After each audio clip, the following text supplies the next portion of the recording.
Hey everyone, I welcome you all in my channel that is Science Side. My name is Charu and today we will again cover the left portion of the chapter that is carbon and its compound.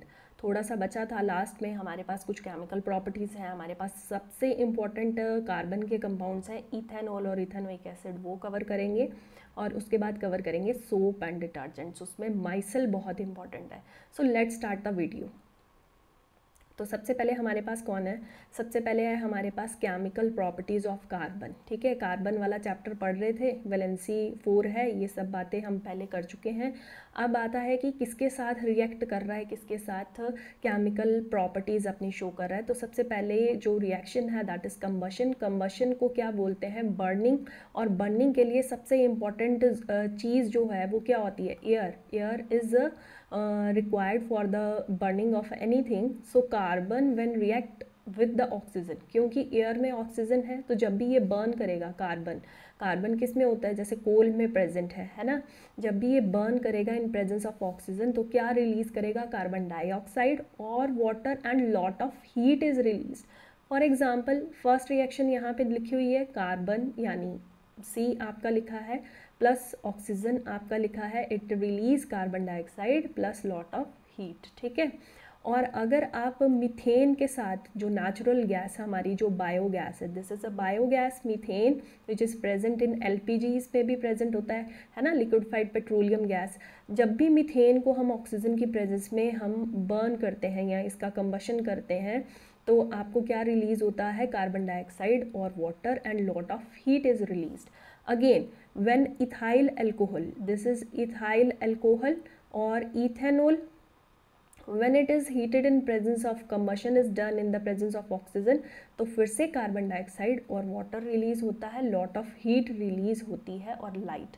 ठीक है, आपने अपने lab में spirit lamp देखा है ना, उसमें डाला होता है ना रेक्टिफाइड स्पिरिट. तो जब भी स्पिरिट को बर्न करते हैं तो क्या होता है, बर्निंग से उसमें से हीट निकलेगी, लाइट निकलेगी, कार्बन डाइऑक्साइड और वाटर निकलेगा. तो ये सारी रिएक्शंस में हीट निकल रही है और जिसमें से हीट रिलीज होती थी उन रिएक्शंस को क्या कहते थे, हम बोलते थे कि वो रिएक्शंस हैं एक्सोथर्मिक रिएक्शंस. ठीक है, so all these reaction in which heat is release is known as exothermic. और the main point is whenever the carbon burn in the presence of oxygen तो कार्बन डाइऑक्साइड रिलीज होती है और water heat and light release होता है. ठीक है, यहाँ पे तो सिंपल C+O2 था तो CO2 ही बनना था. Now important thing is that जब भी सैचुरेटेड हाइड्रोकार्बन आपके हम बर्न करते हैं तो क्या होता है, वो क्लीन ब्लू फ्लेम देते हैं. आपको ये याद रखना है कि ब्लू फ्लेम देते हैं. और अगर अनसैचुरेटेड हाइड्रोकार्बन्स को हम हीट करते हैं, या हाइड्रोकार्बन्स क्या होते थे ये पहले बता चुकी हूँ. हाइड्रोकार्बन्स में कार्बन और हाइड्रोजन के आपके कंपाउंड्स होते हैं जिसमें हम एल्केन एल्कीन्स पढ़ चुके हैं. जिसने लास्ट वीडियो नहीं देखी है, हाइड्रोकार्बन्स की अलग से बनी हुई है वीडियो, आप वो भी देख सकते हैं, देख लेना. अनसैचुरेटेड हाइड्रोकार्बन को जब भी हम बर्न करते हैं तो येलो फ्लेम जो है विद द सूटी डिपॉजिट, आपका डिपॉजिट्स ब्लैक कलर के डिपॉजिट होना शुरू हो जाते हैं. जैसे घर में भी हम जहाँ पे पूजा करते हैं वहाँ पे क्या होता है कि जो रूफ होती है या मंदिर की जो भी है आपका, वहाँ पे आप देखते हो कि ब्लैक डिपॉजिट हुए पड़े होते हैं रूफ पे. तो दैट इज़ द सूटी deposit because of the unsaturated hydrocarbons. ठीक है, अच्छा, कुकिंग वेसल्स के जो बॉटम हैं वो ब्लैक हो जाते हैं. क्यों, आपका जो भी बर्नर होता है ना, जिस गैस के चूल्हे पे आप अपना बर्तन रख रहे हैं, जो भी आपका स्टोव है जिसके ऊपर आप बर्तन रख रहे हो, उस स्टोव में आपने होल्स देखे होंगे. That holes is to supply the oxygen, मतलब जो एयर की सप्लाई है वो कॉन्टीन्यूसली उस फ्यूल तक हमें देनी है for complete burning, for complete combustion. और अगर उनको ब्लॉक कर दिया है आपने उस वेसल के थ्रू तो इनकम्प्लीट जो कंबशन हो रही है फ्यूल की, उससे क्या प्रोड्यूस होता है, वो ब्लैक हो जाते हैं. वही sooty deposits are present on the bottom of the vessels. ठीक है, तो ये भी लाइन एक याद रख लेना, बुक में मेंशन है. नाउ नेक्स्ट रिएक्शन, एक रिएक्शन हो गई आपकी जिसमें आपको करना था कंबशन. ठीक है, combustion, burning in presence of oxygen. Now oxidation, नाम तो सुना होगा क्योंकि ये चैप्टर नंबर 1 में सारी रिएक्शंस आई थी जब हमने डिस्प्लेसमेंट, डबल डिस्प्लेसमेंट और ऑक्सीडेशन रिएक्शन के बारे में पढ़ा था. तो ऑक्सीडेशन में हम ऑक्सीजन की क्या करते हैं, एडिशन करते हैं. ठीक है। या तो दूसरा मेथड है कि आप रिमूवल ऑफ हाइड्रोजन कर दो, ऐसे कर दो, दोनों में से आप एक चीज़। अब यहाँ पे जो मैं रिएक्शन करवा रही हूँ उसमें दोनों चीज़ें आप देखने को मिलेंगी आपको, ठीक है। और एक इम्पॉर्टेंट बात ये है, there are some oxidising agent that help in oxidation. Oxidising agents हमारी हेल्प कर रहे हैं, और वो कौन कौन है उनके नाम याद रखने हैं। That is alkaline KMnO4, potassium permanganate का नाम सुना है आपने, and acidified K2Cr2O7 that is potassium dichromate, इसका नाम भी याद रखना है, ठीक है। जब इन दोनों को हम ऑक्सीडेशन में यूज करते हैं तो ये ऑक्सीजन भी ऐड कर रहे हैं। किस में ऐड कर रहे हैं, देखिए हमारे पास है इथाइल अल्कोहल, इथेनॉल भी बोलते हैं ना इसको। इस इथाइल अल्कोहल में जब हमने ऑक्सीडेशन यानी ऑक्सीजन को ऐड करवाया तो क्या हुआ, बीच में देखिए यहाँ पे एक ही ऑक्सीजन था, अब यहाँ देखिए 2 ऑक्सीजन है। यहाँ पे हाइड्रोजन मुझे बहुत ज़्यादा लग रहा था तो इसको मैंने हटा दिया, लो जी यहाँ पे जो H2 था वो हट गया। किसने हटाया है, ऑक्सीडाइजिंग एजेंट ने किया है। Oxidising agent help in oxygen addition, removal of hydrogen, तो दोनों काम हो रहे हैं यहाँ पे। तो this is a strong oxidising agent, help in oxidation, oxygen add कर दी, हाइड्रोजन भी रिमूव कर दी, so it get converted into acetic acid, ठीक है। ये किस में कन्वर्ट हो गया है, इथेनोइक एसिड में कन्वर्ट हो गया है।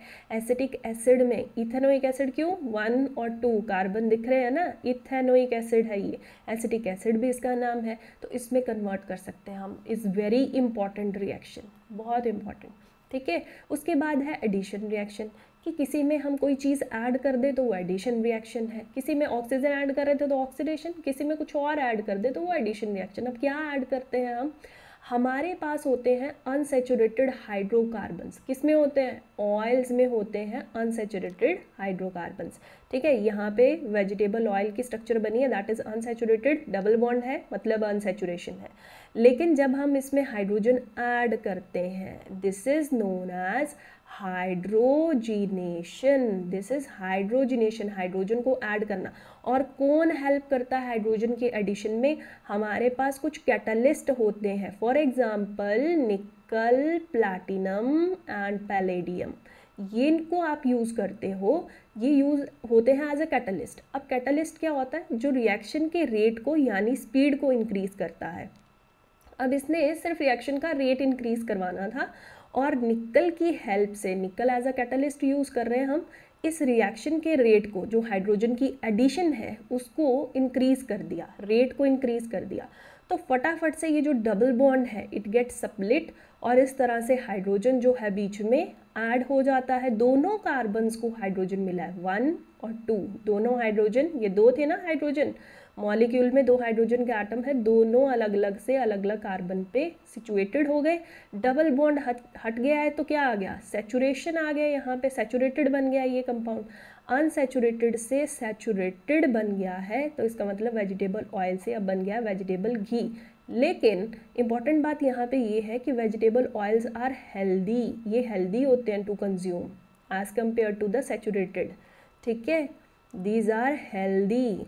तो आपको क्या है ये याद रखना है कि हाइड्रोजिनेशन हम करते हैं वेजिटेबल ऑयल्स की, अनसैचुरेटेड हाइड्रोकार्बन से, लेकिन एज अ कैटलिस्ट निकल जब यूज़ किया हमने तो हमने उनको अनसैचुरेटेड को सैचुरेटेड में कन्वर्ट कर दिया। लेकिन अनसैचुरेटेड जो ऑयल्स होते हैं ये vegetable oil, these are healthy for cooking. So this is addition reaction, सिर्फ हाइड्रोजन की एडिशन की है, हमारे पास कोई डबल बॉन्ड का कंपाउंड था उसमें हाइड्रोजन ऐड कर दी, और इसको हमने हाइड्रोजन ऐड करने से अनसैचुरेटेड से कैसा बना दिया है, सैचुरेटेड कंपाउंड बना दिया है। बस इतनी सी बात याद रखनी है, बस हो गया, वेरी सिंपल। नेक्स्ट चलते हैं, this is a substitution reaction. Substitution reaction का मतलब सब्स्टिट्यूट कर दिया, किसी को हटा दिया, किसी को रिप्लेस कर दिया, उसको बोलते हैं सब्स्टिट्यूट कर देना, सब्स्टिट्यूशन रिएक्शन। अब किसको हटाया है, हमारे पास जब भी कोई सैचुरेटेड हाइड्रोकार्बन होगा, जैसे यहाँ पे मीथेन है, आप देख रहे हैं डायग्राम, मीथेन है, CH4 लिखा है, ये मीथेन है। अब मैं चाहती हूँ मैं इस हाइड्रोजन को सब्स्टिट्यूट करके कुछ और लगा दूँ, तो मैं डाल दूँगी क्लोरीन। लेकिन किसकी प्रेजेंस में ये रिएक्शन होगा? ये होगा सनलाइट की प्रेजेंस में रिएक्शन, और वन ऑफ द हाइड्रोजन की जगह पे मैं Cl को प्लेस करवा दूँगी। इस तरह से आपकी बुक में सिर्फ इतना सा रिएक्शन दिया है, that you have a CH4 methane plus chlorine and the reaction occur in the presence of a sunlight, and whenever this reaction occur this is formed CH3Cl। अब यहाँ पे रिएक्शन स्टॉप नहीं होती है, फर्दर आगे जो फर्दर स्टेप्स हैं वो वहाँ बुक में नहीं लिखे हैं। आपको याद रखना है कि लास्ट तक हर एक हाइड्रोजन जो इस CH4 में है वो सब्स्टिट्यूट होके वहाँ पे Cl लगता जाएगा, मतलब लास्ट में कार्बन टेट्राक्लोराइड बनेगा आपके पास। ठीक है, तो कैसे होते हैं? फर्स्ट स्टेप आपको याद रखना है, that is very important, that is given in the book. Methane plus chlorine, this is plus chlorine, आपका सनलाइट के प्रेजेंस पे हुआ reaction, methyl chloride is formed. CH3Cl का नाम क्या है भाई? This is methyl chloride. अगर फर्दर रिएक्ट होती है ऑक्सीजन तो आपका मिथाइलिन डाइक्लोराइड या डाइक्लोरोमीथेन, ये नहीं लिखना है तो ये याद रख लो, डाइक्लोरोमीथेन बनता है। उसके बाद फर्दर रिएक्ट करेगा तो ट्राइक्लोरोमीथेन, दिस इज ट्राइक्लोरोमीथेन। अगर ये नहीं याद रखना है तो क्लोरोफॉर्म याद रख सकते हो। क्लोरोफॉर्म पिक्चर्स में कैसे दिखाते थे ना, क्लोरोफॉर्म से बेहोश कर दिया, क्लोरोफॉर्म सुंघाई और बेहोश, वो वाला क्लोरोफॉर्म है ये। उसके बाद फर्दर उसने रिएक्ट करा क्लोरीन के साथ तो कार्बन टेट्राक्लोराइड बन गया। तो इस तरह से आपको एक रिएक्शन लर्न करनी है अकॉर्डिंग टू बुक, लेकिन ये भी याद रखना है the reaction will continues up to the formation of a carbon tetrachloride. जब तक नहीं बनता है तब तक याद रखना है दिस इज सब्स्टिट्यूशन, क्योंकि आपने किसी और को हटा के किसी दूसरे चीज़ को लगा दिया है वहाँ पे। ठीक है, you are substituting the hydrogen and you are placing the chlorine in methane. ठीक है, this is substitution reaction. Now there is the most important carbon compound. अब मैं शुरू कर रही हूँ, कार्बन के कंपाउंड्स हमारे दो हैं जो बुक में मेंशन है और हमें पढ़ने हैं। One is the ethanol. Now what is ethanol? That is ethyl alcohol, belong कर रहा है अल्कोहल फैमिली को। अल्कोहल कौन सी फैमिली थी? जिसमें OH ग्रुप लगा होता था अल्काइल ग्रुप के साथ, चाहे एक कार्बन हो तो मीथेनॉल, दो कार्बन है इथेनॉल, तो वही इथेनॉल हम स्टडी कर रहे हैं। फॉर्मूला क्या है? C2H5OH। और दूसरा तरीका एक और लिख सकते हो कि ये वाला ऐसे लिख दो, CH3CH2OH। अभी भी दो कार्बन है, यहाँ टोटली मैंने C2 कर दिया, C2H5OH। So this is ethyl alcohol. Ethyl alcohol आपने लैब में इस फॉर्म में या इस तरह से बॉटल में देखा होगा लैब में। ठीक है, देखा है हमने। अब प्रॉपर्टीज़ पढ़ लेते हैं कि इथाइल अल्कोहल जब लैब में हमने देखा है तो किस तरीके से देखा है। इस तरह के कैन में जब देखते हो आप, देखो ट्रांसपेरेंट सा कलरलेस सा लिक्विड नज़र आ रहा है इसके अंदर, which is liquid at the room temperature. इतनी सी बात याद रखनी है। मिसिबल इन वाटर, मिसिबल मतलब it easily dissolve in water, इसको बोलते हैं miscible. Dissolve in water, other organic solvents में भी डिजॉल्व हो जाता है। ठीक है, प्योर अल्कोहल को क्या बोलते हैं? Absolute alcohol, but it is lethal. Lethal मतलब इट में कॉज डेथ, इसलिए ये हार्मफुल है। प्योर जो होती है alcohol that is absolute alcohol. Ethanol is the active ingredient in all alcoholic drinks. जितने अल्कोहलिक ड्रिंक्स होते हैं उसमें इथेनॉल एक एक्टिव इंग्रेडिएंट के तौर पे यूज़ होता है। ठीक है, मतलब मेन ये है, इथेनॉल तो उसमें डलेगा अल्कोहलिक ड्रिंक्स में। मेल्टिंग पॉइंट और बॉइलिंग पॉइंट याद रखना है। मेल्टिंग पॉइंट -114.3 डिग्री सेल्सियस और बॉइलिंग पॉइंट याद रखना है 78.4 डिग्री सेल्सियस। ठीक है, उसके बाद क्या याद रखना है? अल्कोहल की ये प्रॉपर्टीज़ होगी। आपको आप यूज़ कहाँ लेके आते हो उसको? As a biofuel. बायोफ्यूल में बायो वर्ड का मतलब है कि हम इसको बायोलॉजिकली प्रिपेयर करते हैं। कैसे? हमारे पास होता है शुगर केन जूस, ठीक है, गन्ने का रस, उसकी हम करते हैं क्या? Fermentation. This is the most important word. Fermentation क्या होती है? फर्मेंटेशन मतलब शुगर केन जूस को ईस्ट की प्रेजेंस में हम कन्वर्ट कर देते हैं अल्कोहल में। ये वाली जो चीज़ है यही तो है आपका इथाइल अल्कोहल। अब ये जो अल्कोहल है ना, ये एक क्लीन फ्यूल की तरह यूज़ होता है किसी किसी कंट्री में। For example I think New Zealand, search कर लेना गूगल पे, तो किसी किसी कंट्री में एज अ क्लीन फ्यूल, क्योंकि जब भी पेट्रोल के साथ इसको मिक्स करते हैं ना, तो पेट्रोल ऐसे तो खुद जब इसकी कंबशन होती है तो पोल्यूशन क्रिएट करता है, लेकिन अगर आप अल्कोहल मिक्स करते हैं तो पोल्यूशन कम क्रिएट होता है। तो एज अ बायोफ्यूल आप इसको यूज़ करते हैं अल्कोहल को। इसके अलावा it is a raw material for the ester formation. अब एस्टर की फॉर्मेशन हम नेक्स्ट करेंगे जब हम अल्कोहल, सिंपल बता देती हूँ, अल्कोहल को जब हम कार्बोक्सिलिक एसिड्स के साथ रिएक्ट करते हैं तब हमारे पास बच्चे एस्टर्स बनते हैं। एस्टर स्वीट स्मेलिंग कंपाउंड्स होते हैं जिनको हम कहाँ यूज़ करते हैं, कॉस्मेटिक्स में भी यूज़ करते हैं, यूज़ आ जाएंगे वहीं पे, ठीक है, जब हम आगे पढ़ेंगे। So it is a raw material for the ester formation. तो एस्टर को फॉर्म करना है, अल्कोहल तो चाहिए ही चाहिए। उसके बाद अल्कोहल को हम यूज़ करते हैं as a antiseptic. What is antiseptic? Antiseptic in hospitals, जैसे टिंक्चर आयोडीन, टिंक्चर आयोडीन में अल्कोहल ऐड करते हैं, C2H5OH की एडिशन होती है, इट इज़ एडेड। एंटीसेप्टिक, जैसे आपको कोई जख्म हो गया, वहाँ पे कोई बैक्टीरियल इन्फेक्शन ना हो जाए, तो उस वाउंड को आप देखा होगा कि इस तरह से आप हॉस्पिटल में जाते हैं तो साफ़ किया जाता है पहले, that is with tincture iodine, वहाँ पे अप्लाई करते हैं, डिटोल वगैरह अप्लाई करते हैं, अल्कोहल वगैरह अप्लाई करते हैं। कफ सिरप्स में अल्कोहल होता है, सैनिटाइजर्स में अल्कोहल होता है, जो कि बहुत ज़्यादा यूज़ हुए थे जब भी कोविड आया था, ठीक है। इन परफ्यूम्स में आपने देखा होगा, पीछे पढ़ के देखना, परफ्यूम आपके पास कोई भी होगा तो पीछे अल्कोहल की क्वांटिटी लिखी होगी कि इतने % अल्कोहल है। अल्कोहल के बीवरेजेस जितने होते हैं उनमें भी इथेनॉल, अभी तो पीछे ही देखा हमने कि अल्कोहल के जितने बीवरेजेस यानी ड्रिंक्स होते हैं लाइक दिस, इसमें भी इथेनॉल प्रेजेंट होता है। एज अ पेंट्स में, परफ्यूम्स में, वार्निश में, एज अ फ्यूल हम यूज़ करते हैं अल्कोहल को। और ये देखिए, जब हम इथेनॉल से इथेनोइक एसिड बना रहे थे, किसी को याद हो कैसे बनाया था? अभी तो बनाया था, हमारे पास था इथाइल अल्कोहल, उसकी कर दी थी हमने ऑक्सीडेशन और उसको कन्वर्ट कर दिया था हमने इथेनोइक एसिड में, तो यहाँ बन गया था एसिड। अब एसिड को हम जब थोड़ा सा पानी डाल के विनेगर में कन्वर्ट करते हैं तो विनेगर को हम क्या यूज़ करते हैं? एज अ प्रिजर्वेटिव यूज़ करते हैं। तो बहुत आसान रिएक्शन, ये रिएक्शन बहुत इंपॉर्टेंट है, याद रखनी है कि ऑक्सीडेशन जब भी अल्कोहल की करेंगे तो क्या बनेगा?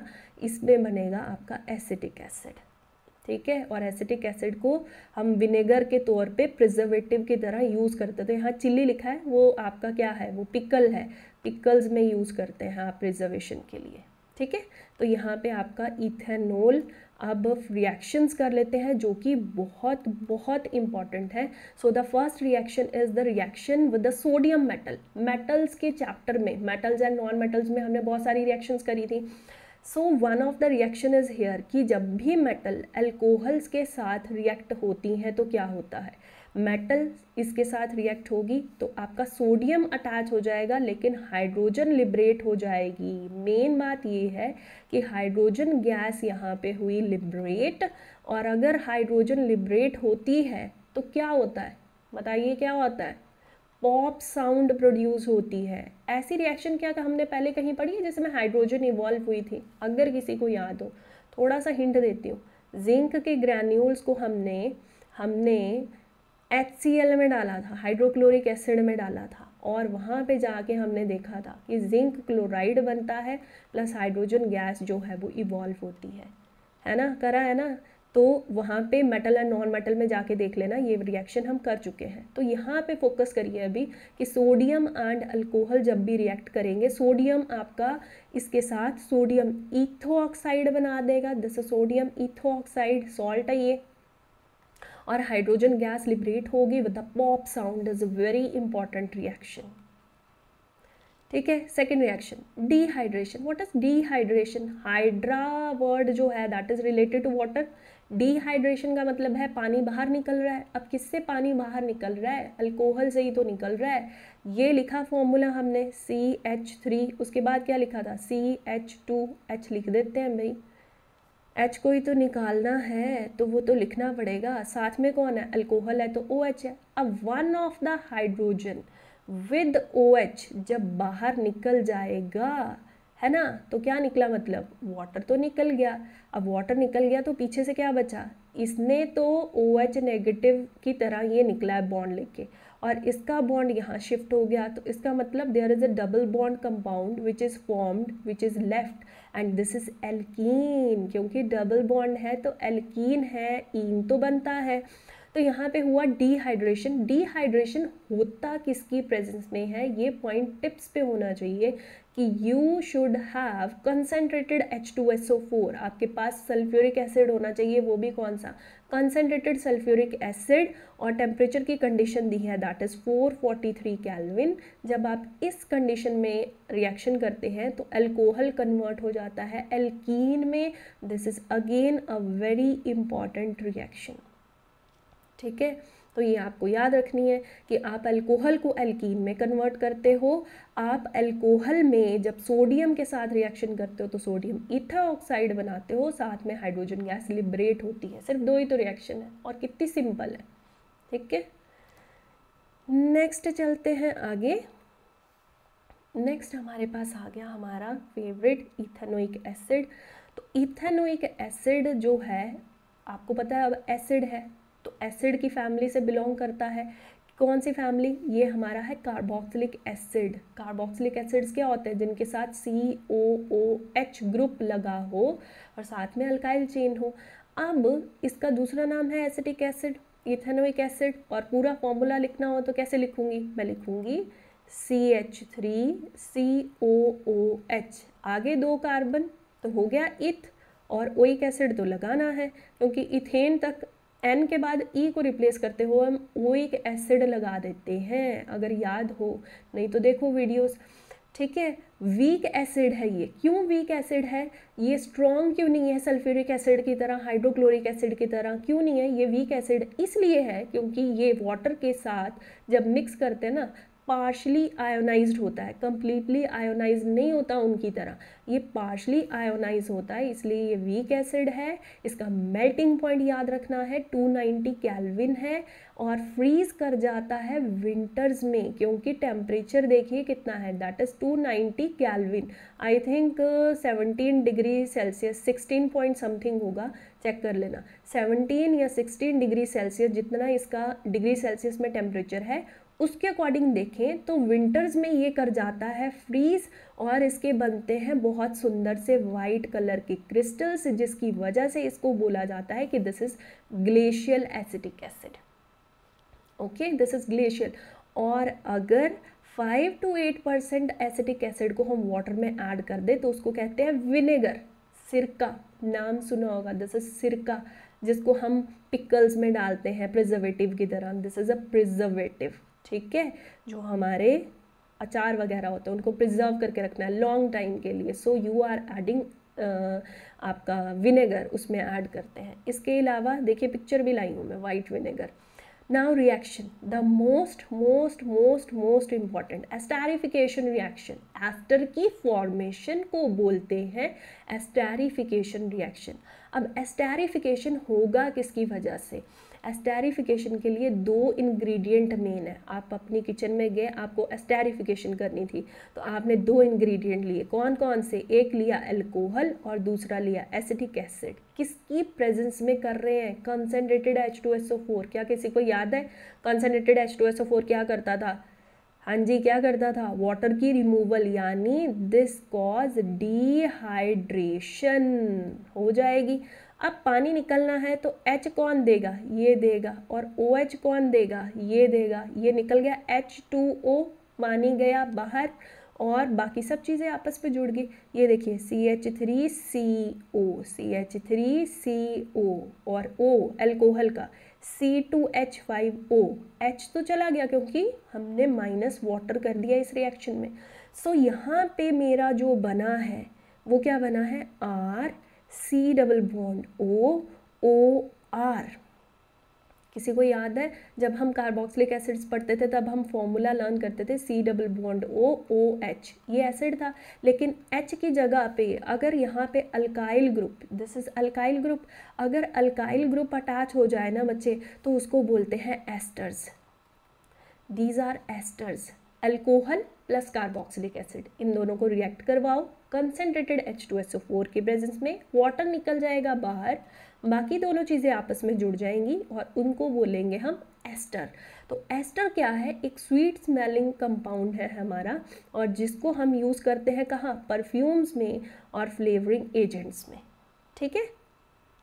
नाउ अब जो लास्ट वाली रिएक्शन थी, ये जो रिएक्शन थी ना हमारी, ये देखिए 2 एरो बने हुए हैं यहाँ पे, इसका मतलब इस रिएक्शन को हम बैकवर्ड भी मूव कर सकते हैं, फॉरवर्ड तो कर ही रहे थे, बैकवर्ड मतलब इसी एस्टर को अगर मैं इसकी हाइड्रोलिसिस करके इसको अगेन इथेनॉल और इथेनोइक एसिड में कन्वर्ट, एसिटिक एसिड में कन्वर्ट कर दूँ तो वो रिएक्शन कहलाएगी सपोनिफिकेशन। तो चलिए करते हैं सपोनिफिकेशन। दिस इज सोप की फॉर्मेशन, इसीलिए नाम रिलेट कर रहा है, और बैकवर्ड रिएक्शन है पहली वाली रिएक्शन की, बिल्कुल बैकवर्ड। लेकिन अब हमने क्या किया है, यहाँ पे जो एस्टर है हमारा, दिस इज एस्टर, इसका नाम क्या था, ethyl ethanoate, this is ethanoate. ठीक है, इथाइल इथेनोएट जो हमारे पास इथाइल एसीटेट है उसमें हमने डाला सोडियम हाइड्रोक्साइड, क्योंकि हम कर रहे हैं अल्केलाइन हाइड्रोलिसिस, वाटर डाल के भी हम उसको तोड़ सकते थे, लेकिन हम कर रहे हैं बेस डाल के, एसिड भी डाल सकते हैं बेस भी डाल सकते हैं, बेस डाल के हाइड्रोलिसिस करने से फिर से हीट किया और आपका यहाँ पे CH3COO ये Na के साथ चला गया और C2H5OH अल्कोहल फिर से रीगेन कर ली हमने। और अगर यहाँ Na नहीं होता, H होता, तो आप बोलते हाँ जी मैम बिल्कुल ठीक, एसिटिक एसिड फिर से मिल गया, जो कि बुक में ऐसे लिखा है। लेकिन आप इस तरीके से याद रखिए क्योंकि ये रिएक्शन नेक्स्ट वाली से मैच कर जाएगी, ईजी होगा लर्न करना।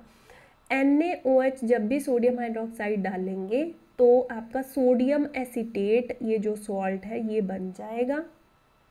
Sodium acetate help in the formation of soap, soap की फॉर्मेशन में हेल्प करता है, इसीलिए इस रिएक्शन को बोलते हैं सपोनिफिकेशन रिएक्शन।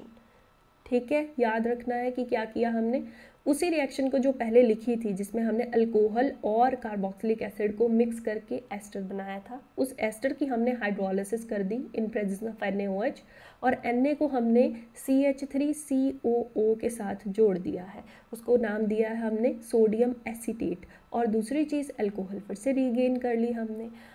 अब थर्ड रिएक्शन है हमारी, ये भी बहुत इंपॉर्टेंट है बच्चे, क्योंकि आगे हमने सोप तो पढ़ने हैं तो हमें पता होना चाहिए कि सोप को बनाते कैसे हैं। हम एस्टेरिफिकेशन का ऑपोजिट रिएक्शन जब भी करेंगे तो उसको सपोनिफिकेशन कहेंगे। नाउ द थर्ड रिएक्शन है हमारी, third reaction is reaction with the base. Base आपका कौन होता है, मतलब NaOH के साथ रिएक्शन कर रहे हैं, ठीक है, और किसकी कर रहे हैं, इथेनोइक एसिड की जब भी रिएक्शन करेंगे फिर से सोडियम एसीटेट, देखिए ऊपर वाला नीचे वाला रिएक्शन आपको यहाँ पे सोडियम एसीटेट दिख रहा है, तो ईजी है रिएक्शन लर्न करने में, कोई नई चीज़ नहीं बनी है अभी। सोडियम आपका एसीटेट यहाँ पे बना है प्लस वाटर आपका रिलीज हुआ है। अब फिर से वही बात है कि यहाँ से आपका OH रिलीज हुआ होगा, यहाँ से H रिलीज हुआ है तो वाटर बन गया है। ठीक है, इजी है क्योंकि सेम प्रोडक्ट बन रहा है, सोडियम एसीटेट यहाँ भी बनाया था, सोडियम एसीटेट यहाँ पे फिर से बनाया है। सो द नेक्स्ट रिएक्शन, अब करते हैं नेक्स्ट रिएक्शन, और उसमें है कि अगर रिएक्शन हम कार्बोनेट्स के साथ करें और हाइड्रोजन कार्बोनेट्स के साथ करें, ऐसे रिएक्शन हमने पहले भी कर चुके हैं किसी चैप्टर में, याद करना कहाँ पे। अगर एसिटिक एसिड, सोडियम कार्बोनेट और कार्बोनेट की बात कर रही हूँ, ठीक है, इथेनोइक एसिड जो आपके पास एसिटिक एसिड है, अगर आप सोडियम कार्बोनेट के साथ रिएक्शन करें, अब कार्बोनेट्स हैं तो क्या रिलीज होना बनता है, कार्बन डाइऑक्साइड रिलीज होना बनता है, तो सोडियम किसके साथ चला जाएगा, इतनी चीज़ के साथ सोडियम मज़े से चला गया। This is sodium acetate again form, this is sodium acetate फिर से बना, नई चीज़ नहीं है, पुरानी चीज़ है, पहले भी कर चुके हैं, और कार्बन डाइऑक्साइड रिलीज होगी क्योंकि कार्बोनेट्स हैं रिएक्शन में, प्लस वाटर आपका रिलीज होगा। और सेम रिएक्शन आपने सोडियम हाइड्रोजन कार्बोनेट्स के साथ करनी है। सोडियम हाइड्रोजन कार्बोनेट्स के साथ एसिटिक एसिड फिर से रिएक्ट करेगा, same, these reactions are same, the only difference is balancing the reaction. यहाँ पे आप देखेंगे जब सोडियम कार्बोनेट की बात करेंगे ना, रिएक्शन में बैलेंस होते हुए 2 और 2 यहाँ पे हमने मेंशन करा है। जब इसके साथ करेंगे तब ज़रूरत नहीं होगी, रिएक्शन खुद लिख के देखना, आपको आ जाएगी, बहुत ईजी लगेगी। तो ये देखिए यहाँ पे सोडियम एसीटेट था, सोडियम एसीटेट था, सोडियम एसीटेट था, यहाँ भी सोडियम एसीटेट था, यहाँ भी तो आई थिंक 4 रिएक्शन तो ऐसी हैं जो सेम लग रही है, ठीक है। Now the last topic, that is soaps and detergents. What are soap and detergents? देख रहे हो, सोप और डिटर्जेंट क्या होता है? These are the long chains of fatty acids. किसकी? Sodium potassium long chain of fatty acids is known as a soap. For example हमारे पास है सोडियम स्टीरेट और फॉर्मूला होता है C17H35COONA। अब C17 है तो सोचो कितनी लंबी चेन है कार्बन की, है ना। ये कार्बन की चेन है कोई, जिसमें ये तो हाइड्रोकार्बन की तरह एक्ट कर रही है। दिस इज हाइड्रोकार्बन, क्योंकि कार्बन तो हाइड्रोजन भी होगा वैलेंसी पूरी करने के लिए। सो this is the long chain of fatty acids. और साथ में कौन है आपका, हम सोडियम एसीटेट की बात कर रहे हैं जैसे, तो हमने बोला था कि उसको सोप बनाने के लिए यूज़ करते हैं। सपोनिफिकेशन रिएक्शन में हमने करा ना, सोडियम एसीटेट हमारे पास बना, हमने बोला Na अटैच होता है सोडियम विद एसीटेट, COO के साथ अटैच है। तो यहाँ पे ये वाला जो पोर्शन है, this is known as a head portion of the soap molecule, head portion of the soap molecule. अगर एक मॉलिक्यूल की बात करूं जिसका नाम भी मेरे को पता है, मैंने एक का नाम यहाँ मेंशन करा है, सोडियम स्टीरेट, तो C17 है, H35 है। तो जिस तरफ ये चीज़ लगी है, this thing, this is known as a soap, ये पूरी की पूरी चीज़ सोप मॉलिक्यूल है, this is known as a head.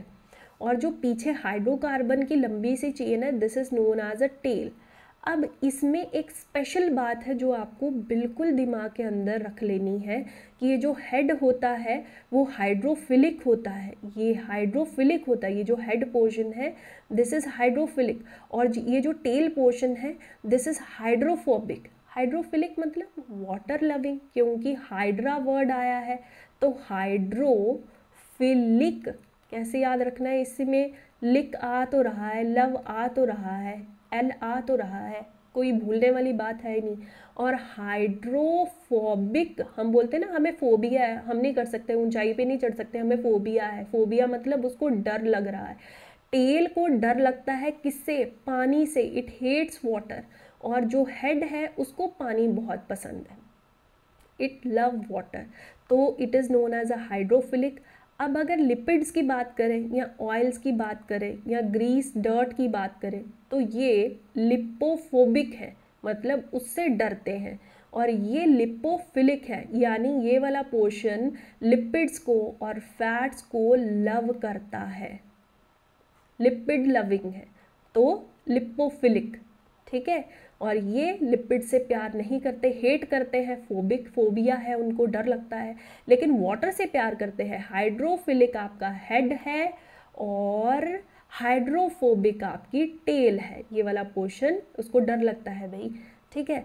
अब ये जो सोप मॉलिक्यूल है ना, ये देखिए क्या कमाल करते हैं, ये इस तरह से अरेंज होते हैं, कितनी अच्छी पिक्चर है। आपके पास जो भी क्लोथ है उसमें स्टेन लगा है, डर्ट लगा है, ऑयल या ग्रीस किसी भी चीज़ का, तो वो जो डर्ट है, ये सोप के मॉलिक्यूल्स आगे हमने देखा इनमें हाइड्रोफिलिक हेड होता है, दिस इज हाइड्रोफिलिक।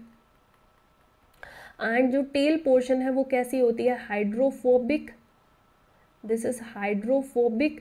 तो जो टेल है वो डर्ट की तरफ आना शुरू हो जाती है, और जो हेड है वो पानी से प्यार करता है, तो वो वाटर की तरफ मूव करेगा, कर गया मूव। धीरे धीरे बहुत सारे सोप के मॉलिक्यूल्स उस डर्ट के आसपास अरेंज होना शुरू हो गए। देखो पोलर हेड वो पॉइंट कर रहे हैं वाटर की तरफ, और जो नॉन पोलर पार्ट है वो किसकी तरफ है, उस डर्ट की तरफ। तो धीरे धीरे क्या किया उन्होंने, इस तरह से एक सर्कुलर एक क्लस्टर बना लिया मॉलिक्यूल्स का, एक एग्रीगेट बना लिया है अपने मॉलिक्यूल्स का, सोप मॉलिक्यूल। और जैसे ही एग्रीगेट बनाया और हमने जैसे सोप अप्लाई करते जा रहे हैं उस कपड़े के ऊपर, सोप के मॉलिक्यूल्स आते जा रहे हैं, सोप के मॉलिक्यूल्स ने उस डर्ट को कम्प्लीटली कवर कर दिया है और उसको रिमूव करने में हेल्प कर रहे हैं। क्योंकि जैसे ही आप पानी के साथ उसको वॉश करेंगे, सोप निकलेगा क्लोथ से, और सोप ने किसको पकड़ के रखा है, क्योंकि अंदर वाली जो टेल है उसको किससे प्यार है, वो लिपोफिलिक थी कि नहीं थी, कि नहीं थी ना, वो लिपोफिलिक थी, है ना। लिपिड से, ग्रीस से, जो ऑयली चीज़ें होती हैं उनसे उसको प्यार था, तो उन्होंने उसको पकड़ के रख लिया है, अब जाने नहीं दे रही है। और जैसे ही पानी से हम उस चीज़ को रिमूव करते हैं, धीरे धीरे ये जो डर्ट या जो स्टेन है, ऑयल का स्टेन है, वो रिमूव हो जाएगा और आपका क्लोथ कैसा हो जाएगा, डर्ट फ्री, सुंदर हो जाएगा, अच्छा हो जाएगा, स्टेन नहीं रहेगा अब उस पर। So this is the working of detergents, that is through the myself. What is myself? एक एग्रीगेट और एक क्लस्टर ऑफ मॉलिक्यूल बनता है जब सोप मॉलिक्यूल का, जिसमें हम देखते हैं we have a hydrophilic head that is pointing toward the water and we have a hydrophobic tail. उसमें एक टेल है जो कि पानी से नफरत करती है, तो वो अंदर की तरफ अपने आप को एडजस्ट कर लेती है। जैसे ही इन सब से एक क्लस्टर बनता है, एक एग्रीगेट बनता है, हम उसको नाम दे देते हैं that we have a micelle. This is a aggregate, this is a aggregate of soap molecule. Soap molecule इकट्ठे हो गए और उन्होंने एग्रीगेट बना लिया है यहाँ पे। अब लड़ाई शुरू होगी कि उसको तो निकाल के ही छोड़ेंगे, क्योंकि टेल उसको प्यार करती है, टेल नहीं छोड़ रही उसका पीछा, तो टेल तो उसके साथ ही कपड़े से बाहर जाएगी। यानी we can remove the dirt और the stain of the oil और grease from the cloth with the help of micelle formation. So this is micelle, how soap and detergent work on the cloth with the help of micelle. That is very important, बच्चे याद रखना है ये कि होता क्या है। It is a aggregate cluster of molecule. कौन से मॉलिक्यूल? सोप मॉलिक्यूल्स का क्लस्टर, ठीक है, by soap molecule which have polar head and non polar tail. Polar भी वर्ड यूज कर सकते हो, हाइड्रोफिलिक हेड, हाइड्रोफोबिक टेल, ये वर्ड भी याद रख सकते हो। अगर लिपोफिलिक और लिपोफोबिक नहीं याद रहता है, हाइड्रोफिलिक और हाइड्रोफोबिक नहीं भूलना है। हाइड्रोफिलिक कौन है? हेड, हेड जो है वो पानी से प्यार करता है, वो हाइड्रोफिलिक है, और टेल नहीं करती।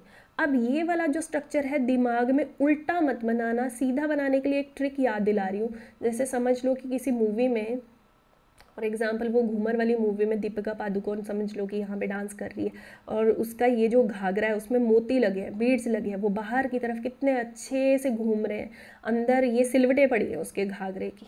इस तरह से याद रख सकते हो, ठीक है। तो please subscribe the channel and share it with your friends so that मुझे भी बहुत हेल्प मिले। ओके बच्चे, ठीक है, तो नेक्स्ट वीडियो में मिलते हैं। Thank you.